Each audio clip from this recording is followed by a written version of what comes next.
Bismillahirrahmanirrahim. Assalamualaikum warahmatullahi wabarakatuh. Alhamdulillahi wahdah, wassalatu wassalamu ala rasulillah wa ala alihi wa sahbihi wa man wala. Sahabat berbagi kisah Islam yang dirahmati Allah, Sultan Mehmed II atau yang lebih dikenal dengan nama Muhammad Al-Fatih adalah seorang pemimpin sekaligus panglima perang yang mampu membawa pasukannya menaklukkan Konstantinopel. Beliau adalah jawaban dari hadis Rasulullah SAW. Kota Konstantinopel akan jatuh ke tangan Islam. Pemimpin yang menaklukkannya adalah sebaik-baik pemimpin, dan pasukan yang berada di bawah komandonya adalah sebaik-baik pasukan.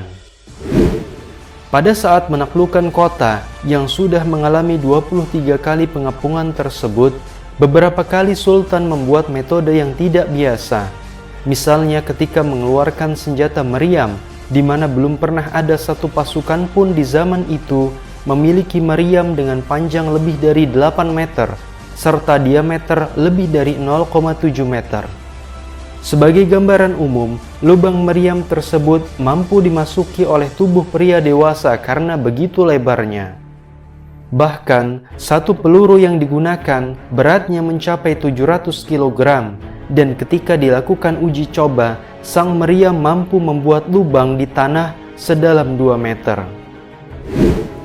Sahabat yang dirahmati Allah, strategi lain di luar nalar yang dihasilkan dari ketajaman berpikir Sultan Muhammad Al-Fatih adalah saat beliau mampu mengorganisir pasukan kapal untuk melewati gunung. Terdapat satu titik lemah di perbatasan Konstantinopel, yakni Selat Tanduk Emas atau Golden Horn. Masalahnya, untuk mencapai ke daerah tersebut, terdapat rantai tebal yang membuat kapal-kapal pasukan Sultan Mehmed II tidak mampu melewatinya. Akhirnya, jalan luar biasa ditempuh. Sultan mengerahkan 70 kapalnya untuk melewati pegunungan Galata. Jadi, kapal yang seharusnya melalui air, ini justru melalui jalan darat, bahkan gunung. Dan strategi ini dijalankan oleh Sultan bersama pasukannya hanya dalam waktu 1 malam.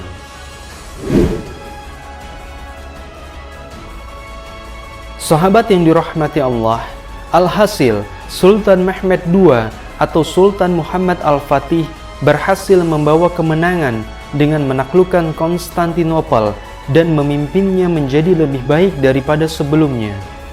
Ia melindungi seluruh rakyat di sana, baik muslim maupun non-muslim.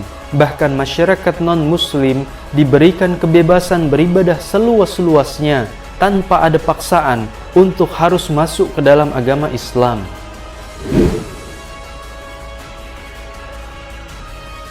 Sahabat yang dirahmati Allah, ada kisah menarik pasca penaklukan Konstantinopel. Ketika menentukan imam sholat Jumat yang pertama, Sultan meminta pasukannya berdiri dan bertanya kepada mereka, "Siapakah di antara kalian yang sejak remaja, sejak akhil balik, bahkan hingga hari ini pernah meninggalkan sholat 5 waktu? Jikalau kalian pernah walau sekali saja, maka silakan duduk." Saat itu, tidak ada seorang pun yang duduk. Itu artinya, semua pasukan beliau belum pernah meninggalkan sholat 5 waktu, meskipun hanya sekali.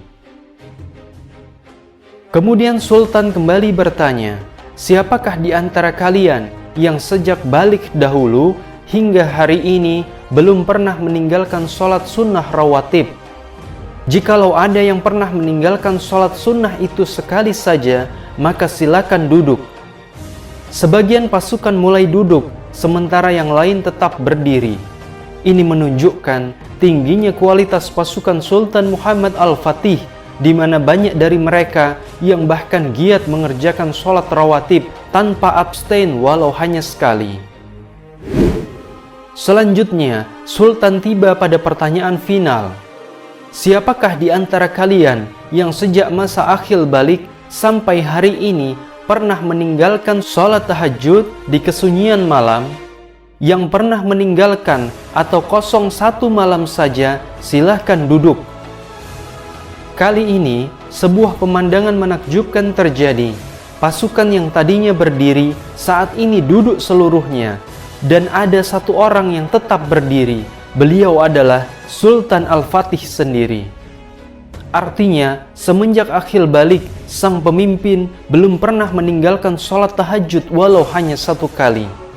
Pantaslah beliau mampu mewujudkan bisyarah Nabi Shallallahu Alaihi Wasallam sebagai penakluk Konstantinopel, karena beliau adalah sebaik-baik pemimpin di masa itu.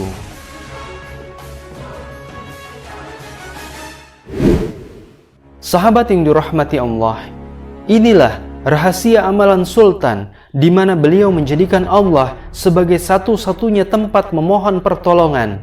Bahkan beliau senantiasa memperbaiki hubungan kepada Allah dengan tidak sekalipun meninggalkan sholat tahajud, di mana ini adalah ibadah yang paling sulit karena kita semua harus terjaga dan melaksanakan ibadah di waktu-waktu lelap.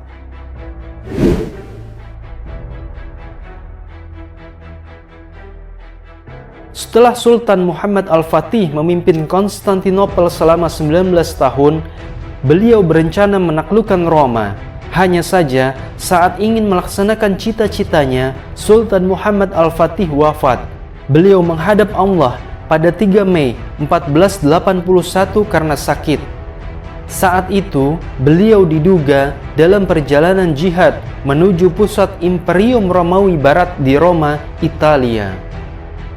Sahabat yang dirahmati Allah, semoga kita atau anak cucu kita bisa meneruskan perjuangan beliau dan menjadi pewujud hadis Rasulullah Shallallahu Alaihi Wasallam sebagai generasi penakluk Roma. Saya sebagai narator cerita undur diri.